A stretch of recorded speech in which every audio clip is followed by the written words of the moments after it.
게시판이 이제 막바지에 이르면서 최근 탄핵 반대 집회가 양쪽으로 이제 갈렸습니다. 윤 대통령 극렬 지지자들은 둘로 쪼개져서 집회를 벌였습니다. 헌법재판소 좌파 재판관들은 빨리 꺼져라 말이야. 윤석열 대통령의 지지율은 60%를 넘게 될 것입니다.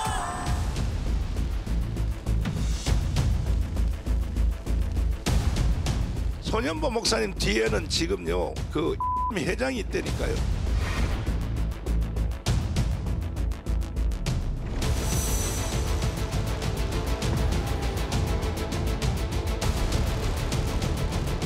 이 두 팔을 가리켜서 이제 뭐 극우라고 이렇게 이제 얘기들을 하잖아요. 근데 정광훈 목사는 저희가 이제 뭐 언론에서 많이 다뤘고요. 뭐 익숙한 이름인데 손현보 목사라는 분에 대해서 이제 좀 생소한 분들이 좀 있을 것 같은데 저는 손현보 목사님은 잘 모르겠어요. 부산에 이제 대형 교회를 하신 분인데 부산 집회, 그다음에 동대구역 집회, 네네. 광주 금남로 집회 여기에 탄핵 반대 시민들이 많이 모였잖아요. 네네. 그게 이제 다 손현보 목사님 하시는 그 세이브 코리아 거기 또 전환길 일타 강사까지 그냥 합세를 해가지고 이러니까 그쪽으로 조금 쏠리는 것 같아요. 기독교나 개신교라는 그 큰 틀에서 보면 네네. 정광훈 목사는 아웃사이더죠. 왜냐하면 교단도 조금 작은 교단 출신이고 굳이 비교를 하자면 손현보 목사님은 인사이더죠. 인사라고 볼 수 있는. 우리가 뭐 왜 일요일 날 대예배에 참석하는 신도를 기준으로 2,000명이 넘으면 대형교회 메가 네네. 처치라고 그러고 10,000명이 넘으면 기가 처치라는 표현도 쓰거든요. 예. 대형교회가 차지하는 비율을 보면 우리나라가 압도적으로 대형교회가 많아요. 이 대형교회가 손현보 목사를 지원하는 쪽으로 가 있고 때문에 여기가 지금 주류로 지금 자리매김하고 있죠. 그 정광훈 목사 그분은 단순한 목회자, 종교인이라기보다는 어떻게 보면 정치에 굉장히 깊숙이 관여를 했고 정치까지 같이 하시던 분이에요. 그분이 기독교 사랑 실천단인가 그거 만든 게 2008년인가 그렇고 최근에도 자유통일당으로 네네. 지난 총선에 후보도 내고 그랬잖아요. 네네. 특히 문재인 정부 5년 동안 문재인 대통령을 아주 세게 거칠게 비판하는 맞아요. 약간 강성 보수 유권자들의 마음을 좀 후련하게 해준 그런 측면은 있는 분이고 그전에도 노무현 대통령 뭐 국부법 반대라든지 사학법 반대라든지 재개정이라든지 이런 걸 몇 역할을 많이 했어요. 근데도 제대로 주류로 대접을 못 받았어요. 기껏 해봤자 뭐 싸움 잘하는 전사이긴 한데 변방의 뭐 장수 이런 정도 취급을 받았던 태생적인 한계도 있고 좀 주장이 좀 거칠고 이래서 그런 그래서 것도 조금 있나요? 이제 밀어냈단 말이에요. 그런데 정광훈 목사의 강점은 그거랍니다. 우선은 집회를 너무 잘한다. 이 봉사 출신이잖아요, 이분이. 장악력이 좋군요. 네, 봉사하니까 뭐 들었다 놨다 이걸 굉장히 잘하고 거기 전문 팀이 붙어 있대요. 리액션 팀이든 뭐 이 맞추는 팀들 있잖아요. 완전 일종의 공연을 하듯이 잘한답니다. 그러니까 목숨을 걸고 한번 소리 질러요. 소리 질러. 소리 질러. 가서 보면 그 영적 체험을 하는 것처럼 느껴질 정도로 기운이 고양되는 걸 굉장히 잘. 그러다 보니까 왜 우리가 일별로 표현되는 온라인상의 우파들이 좀 있었잖아요. 그분들. 이 사람들이 이제 오프라인으로 나오기 시작한 계기를 그렇게 열어준 거예요. 그러니까 에너지를 너무 막 밀어붙여서 막 고양시키다 보니까 폭동으로까지 가버린 거죠. 이게 자충수가 된 겁니다. 네. 자, 어쨌든 이제 그 탄핵 반대 그 집회의 이제 주축이 이제 개신교잖아요. 근데 정치적인 어떤 목적도 같습니다만 어쨌든 근데 그럼에도 불구하고 이제 두 집회의 어떤 차이점. 생각이 좀 다른 게 있는 것 같아요. 예컨대 5.18 민주화운동에 대한 생각이 네네. 두 분이 정광훈 목사는 북한에서 간첩해 와가지고 이런 게 자꾸 엮었었는데 근데 이쪽은 5.18 민주화운동에 대해서는 이건 잘못된 거다. 친이 친박 프레임까지 넣어서 설명하는 사람도 있어요. 그러니까 소현보 목사 쪽은 친이고 정광훈 목사 쪽은 친박이다. 근데 친이 주류가 지금 소현보 쪽으로 갔기 때문에 대선이 이미 기울었다. 이렇게 그걸 보죠. 자기들끼리 경쟁하는 거 비슷하게 지금 돼가지고 이게 뭐 광화문판이 여의도판이 이러면서 뭐 시장이 겹치잖아요. 그렇죠. 겹치죠. 네. 그러니까 겹친다는 게 이제 뭐 어쨌든 개신교도 겹치고 그렇죠. 탄핵 그중에 어쨌든 탄핵 간에 반대도 반대도 겹치고. 겹치고. 예. 예. 그러니까 이제 양쪽 진영 다 동원하고 싶은 사람들이 한정돼 있거든요. 우리나라의 개신교의 주류는 대개 서북 지방에서 활동하던 분이 많이 내려왔잖아요. 한 10만 명 가까이가 목회자들이 내려왔거든요. 공산주의랑 충돌하면서 내려왔기 때문에 이분들은 태생적으로 반공이 강해요. 예. 그러다가 90년대 중반 이렇게 넘어서면서 교세 확장이 멈추기 시작하고 감소세에 돌아가기 시작하면서 큰 교회는 강남교인으로 형성이 돼 여기는 이제 웰빙 보수주의라 그래서 중상류층들은 글로 다 가고 또 이 사람들이 어디로 갔냐 두 갈래로 갔는데 젊은 층은 신천지로 갔고 노년층은 정광훈으로 갔다. 그래서 이 신천지 현상과 정광훈 현상으로 대별되는 흐름이 있어 왔다. 근데 그것이 신천지는 이제 그때 이 코로나 사태 때 한번 세게 네. 얻어맞은 경우가 있고 정광훈 목사는 반공이라는 걸 가지고 세게 이제 캠페인을 해 들어가니까 교계에서 마지못해서든 뭐 어째서든 박수를 쳐주다가 서부지부 폭동 때문에 조금 이제 꺾여버렸어요. 왜냐하면 거기 특임 전도사 두 분도 구속되고 이랬거든요. 대선을 생각한 사람 입장에서 볼 때는 저렇게 가면 안 된다라는 생각을 하기 시작하니까 다른 대안을 모색하기 시작한 거고. 그런데 석동현 변호사와 윤상현 의원이 전시 반대 세력 집회에만 참석하고 윤 대통령 메시지도 여기에만 전했습니다. 대통령께서도 아까 제가 법정에서 배웠을 때에 여러분들께 꼭 인삼 말씀을 전해달라고 메시지를 저에게 전해주셨거든요. 석 변호사 아저씨 40년 되기 친구가 저기서 고통받고 있는데 뭔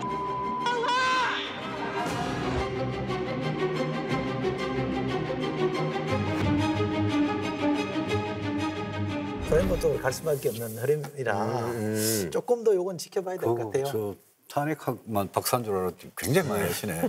근데 관심이 좀 있습니다. 근데 시장이라는 표현을 쓰시니까 예, 근데 개신교라고 해가지고 다 그렇진 않거든요. 그럼 대부분 안 수많은 그렇죠. 개신교 신자들 중에 탄핵에 찬성하시는 분도 계시는 거고 그렇죠. 예. 또 최근에 정제되지 않은 사실이 아닌 그런 발언에 대해서 경고하는 메시지도 나오잖아요. 이걸 너무 막 전체 개신교가 그렇다고 매도할 건 아닌 것 같아요. 네네. 개신교 최대 단체인 한국교회총연합이 선을 그었습니다.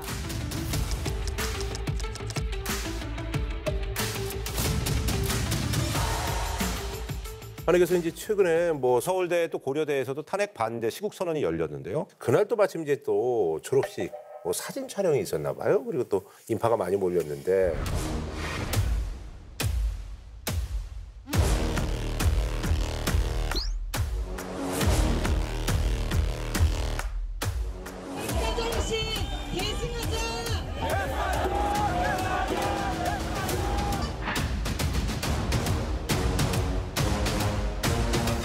어떻게 저기 이제 대학생들보다도 이제 외부에서 온 사람들이 더 많다. 뭐 이런 얘기도 있고. 그래서 얘기 좀 들으셨죠? 예.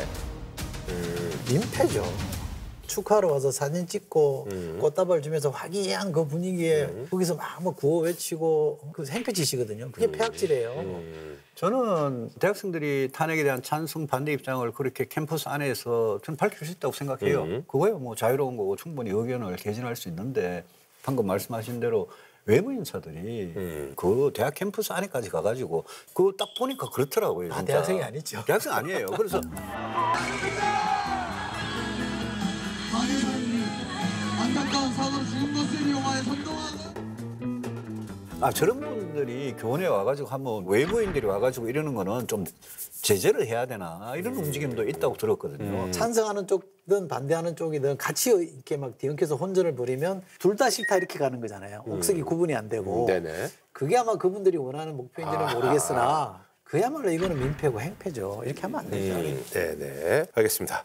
자, 뭐 이재명 대표와 관련된 뭐 소식이 연일 쏟아져 나오고 있는데요. 자신의 SNS에 현상에서 민주당이 중도 보수의 역할을 해야 된다. 그 역할이 중요하다. 이렇게 얘기하면서 중도 보수의 어떤 그 당위성이 이제 강조가 됐는데요. 국민의힘은 당연히 뭐 대선을 염두에 둔 위장전입니다. 이렇게 날선 반응을 보이겠는데 정치권 안팎에서도 파문이 일고 있습니다. 그래서 이번에 준비한 주제 민주당의 우클릭 그것에 과연 먹힐지에 대해서 알아보도록 하겠습니다. 저는 할 말이 되게 많은데요. 네네네. 이거는 진보라는 호적을 파내가지고 지금 자기가 중도 보수라고 이재명 대표가 주장하는 거 아니에요? 이거는 노무현 전 대통령이 들었으면 아마 벌떡 일어날 일이에요. 왜냐하면 보수라는 말에 대해서 진보 정치인 중에 가장 좀 거칠게 공격한 분이 노무현 대통령이에요. 그분은 보수가 뭐 약육강식, 적자생존, 그다음에 힘센 자들 마음대로 하는 게 보수다 이런 식으로 대학생들 앞에서 강의를 한 적도 있고. 보수는 뭐냐? 되게 보수는 힘센 사람이 좀 마음대로 하자. 경쟁에서 승리한 사람에게 거의 모든 보상을 주자. 적자생존의 원리를 철저하게 적용하자. 그다음에 과급적이면 바꾸지 말자. 보수 뭐 합리적 보수, 따뜻한 보수, 별로 뭐 보수를 다 갖다 붙여서 보수는 그냥 바꾸지 말자는 거다.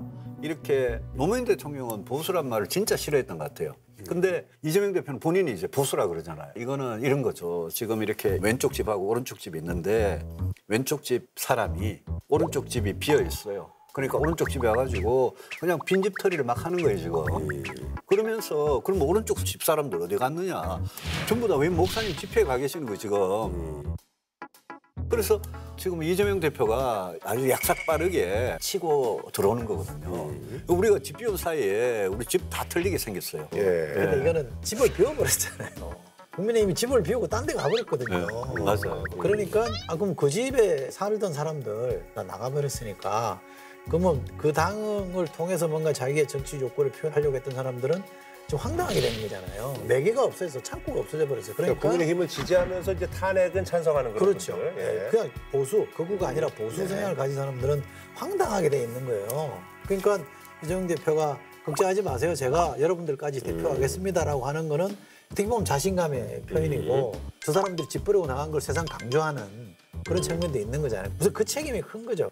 그래서 제가 이재명 대표 왜 이럴까 생각을 해봤는데 하나는 자기한테 붙어있는 좌파 이미지를 완전히 희석시키려고 그렇게 하는 거예요. 요즘 이재명 대표는 이거는 우클릭이 아니다. 우리는 민주당은 원래 중도 보수다 이러잖아요. 근데 그거는 이제 자기 왼쪽에 옛날에는 조국 씨도 있고 심상정 의원도 있고 이래가지고 자칫하면 이제 그쪽 진보당 계열에서 뭔가 표를 많이 가져가는데 지금은 조국 씨는 꼼짝을 못하고 정의당도 지난 총선에서 한 석도 못 얻었고 이러니까 왼쪽이 굉장히 이제 튼튼하다고 생각하고 마음 놓고 그냥 중원으로 오른쪽으로 막 진격을 막 하는데 이걸 보고 우리 큰일 났다. 응? 이재명 대표가 이렇게 오른쪽으로 치고 들어오는데 이거를 왜 우리가 안방을 다 내주냐. 우리 이거 정신 차리고 이재명 대표를 더 왼쪽으로 몰아가지고 오히려 우리가 쳐들어가야 되는데 지금 우리 국민의힘이 탄핵 심판 여기에 매여가지고 지금 너무 오른쪽 끝에 가가지고 완전히 기울어져도 보통 기울어진 게 아닌 그런 식으로 가 있는 거예요. 그래서 저는 이거는 국민한테 굉장히 위험한 신호고 저 같은 사람은 절대 안 믿지만 거기에 혹하는 그런 국민들도 일부 있을 수 있다. 그리고 두 번째는 이재명 대표가 노리는 게 자기 재판 이야기가 사법 리스크가 이런 건 이제 던짐으로써 이제 약간 희석이 된다라는 범죄 피의자로 사법 리스크가 엄청나게 많은데 지금은 이재명 대표의 우클릭 아니면 중도 보수 이것만 막 계속 매일 언론에 나오니까 이재명 대표 재판에 대해서 최근에 기사 한 줄 안 나오더라고요. 그러니까 범죄 피의자 이재명에서 갑자기 중도 보수 이재명으로 딱 둔갑을 해가지고 진짜 얼굴도 두꺼워요. 그래서 제가 이걸 보고 사실 제 같은 경우에는 내가 원래 진보였어. 내가 원래 중도 좌파였어. 이렇게 뻔뻔하게는 이야기 못 하거든요. 그러니까 왜 이제 이재명 대표가 자꾸 뭔가 좀 중도로 가려고 하느냐 그 보면 데이터로 보면 지난주 갤럽 조사를 보면 민주당 지지율이 40%였어요. 네, 올라갔더라고요. 근데 이재명 대표 대선 후보 지지율은 34%였어요. 6%포인트 격차가 있잖아요. 그러니까 다수를 못하고 있다는 거고 탄핵 찬성한 사람 중에 56%만 이재명 후보를 지지해요. 그럼 나머지가 지금 거의 절반 가까이 지금 탄핵은 찬성하나 대선 후보에서 이재명은 지지하지 않겠다는 거고 뭔가 지금 불만이 있다는 거예요. 그러면 이 갭을 최소화시키기 위해서 대선 후보가 노력하는 건 당연한 거잖아요. 말씀하신 대로 결국 중요한 거는 중도층의 마음이거든요. 그래서 중도층 싸움을 우리가 못하고 있는 게 저는 제일 뼈아파요. 왜냐하면 분명히 이재명 대표한테 신뢰 리스크가 있어요. 이제 그런 문제는 있죠. 이제 왔다 갔다 하는 거 필요에 따라서 이런 말하고 저런 말하는. 그러니까 미국에서도 왜 영어로 하면 플래퍼라 그래서 왔다 갔다 하는 사람은 선거에서 거의 금기 사항이거든요. 그런 점에서 리더십의 신뢰성의 문제는 있는데 여당은 그렇게 자꾸 공격할 수는 있을 텐데 뭐 호적을 팠니 위장 전입이니 뭐 이런 공세는 이재명 대표를 도와주는 거예요. 근데 제가 볼 때는 적절한 대응이 아니에요. 그래서 여기에 대응하는 유일한 방법은 국힘이 빨리 정상화돼서 보수 본령의 위상을 되찾는 거예요. 그러니까 빨리 집으로 돌아와서 정신 차리고 그 안에서 자꾸 저쪽으로 가자고 하는 사람들 정리하고 털어내고 이른바 제 표현하면 탈윤하고 정상적인 보수로 되돌아오면 이 문제는 해소돼요. 근데 본인들은 꼼짝도 안 하면서 자꾸 이재명 대표만 공격하는 거는 그건 정말 관역을 잘못 설정한 거예요. 맞아요. 뭐 저는 동의하고 그리고 우리가 다시 집에 돌아와가지고 집에 들어온 도둑을 잡아야죠. 도둑이에요? 도둑이죠. 빈집털이 하러 온 도둑이죠. 아니 뭐 털 거가 그리고 이게 왔다 갔다 하는 부분을 국민들께서 잘 보셔야 돼요. 예, 그래서 이제 사실 이거에 대한 뭐 비난이 뭐 국민의힘 쪽에서 이제 많이 있는데요. 눈에 띄는 게 이제 그 부산 수영구에 이분이 이제 그 기자 출신인데 정현욱 의원이 이제 이재명 중도보수 국민의힘 입당합니까라고 이렇게 해서 현수막을 걸었어요. 그래서 여기에 직접 또 이제 이재명 대표가 이제 SNS로 구구 범죄당에 입당할 생각이 전혀 없다.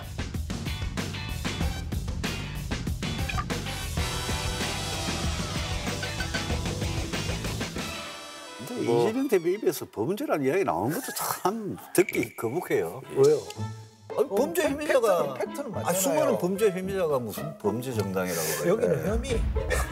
어쨌거나 근데 이런 것들이 다 이제 당내 전략통들하고 다 상의를 해서 메시지들이 나오는 거겠죠? 전략하고 상의할 필요도 없어요. 이재명 대표는 지금 독재하고 있기 때문에. 아니면 이제 미리 얘기 안 하고 질러놓고 그분들이 이제 엄호하는 그런 상황이라는 얘기예요? 그렇게 봐요. 민주당의 구조가 그런 구조예요. 그러니까 전략적으로 표현이 저도 조금 오하죠. 뭐 그렇게까지 말할 일인가? 어디가 너무 세다. 표현이 좀 많이 갔네 싶은데 누가 또 그 옆에서 그렇게 설명하더라. 그렇게 해야 기사가 된다. 초반에는 자극을 줘야 된다. 그리고 나중에 정리해주면 된다.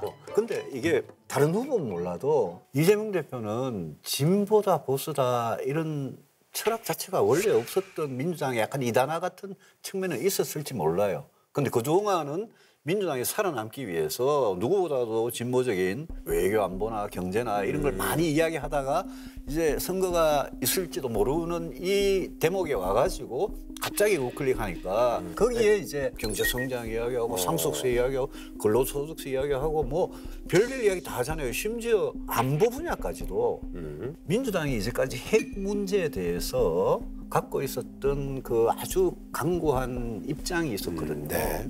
그거조차도 바뀌냐. 그래서 그거 환영할 일 아니에요? 저는 좋아요. 대표님 입장에서. 제 입장에서는 환영합니다. 근데 민주당이 한미 원자력 협정까지도 이렇게 개정하자 이래 나오니까 제가 민주당에서 경제안보 다 이런데 민주당에서 이거 빼고 저거 빼면 민주당이 뭐가 남나 싶은 생각이 있어요. 그러니까 그동안의 민주당하고 너무 다른 이재명 대표의 민주당을 제가 지금 보는 거예요. 그럼 민주당하고 그러면 경제도 국민의힘하고 똑같이 안보도 국민의힘하고 똑같이 똑같지는 않죠. 아니죠. 왜냐하면 이재명 대표가 만약 그런 말을 한다면 국회의원 근데 핵무장이니까 좀 다르죠. 그거 전 단계가 한미 원자력 협정부터 개정해야 되거든요. 어쨌든 그래서 그러니까 전략적으로 대표님도 그러시잖아요. 보수가 보수를 충분히 결집시키고 나면 중도로 확장해야 된다. 그럼요. 민주당도 마찬가지죠. 진보 진영이라는 걸 굳건히 하고 중도로 넘어와야 되잖아요. 그럼 이 숙제는 어느 당이나 다 있는 거예요. 그래서 민주당은 어떻게 하면 중도의 마음을 얻을 거냐 고민을 계속 해왔고 이재명 대표 행보도 그렇게 왔다고 저는 봐요.